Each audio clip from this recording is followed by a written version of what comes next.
It's certainly been an interesting journey. This book has been kind of the culmination of thoughts that have been in my mind for years and even decades. I've always had a deep, intimate understanding of guns and their place in history, both in my family and in my country. And, I'd say that, of course, being shot has a way of focusing your attention and sharpening your senses on the issues, so there's that. But also, having classmates who had been shot also added to that perspective.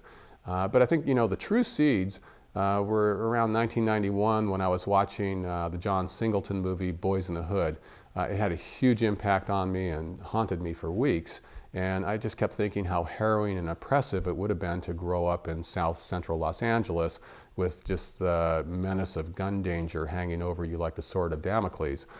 And then it occurred to me that I'd grown up in such a place, in Winnemucca, Nevada. And it was a place, it's a small town in north central Nevada, had a population of about 3,000 when I lived there in the early to mid 70s. Everyone owned a gun, just about. There were no gangs and there was little crime, but there was an epidemic of shootings that rivaled the worst, of the crime-ridden inner city. And over a 3-year period when I lived there, 5 of my classmates, all boys, and I were shot. And so was the father of my 8th grade girlfriend. And the final tally was we had 4 kids killed. 1 was permanently brain damaged. 1 was severely injured in the neck and the torso. And then there was me, in the foot. And this is a small town, and there were probably 300 boys in the 6th through 12th grades. And so that meant if you were a boy in Winnemucca, Nevada in the 70s, you had about a 1 in 50 chance of getting shot, which is just an astounding, number.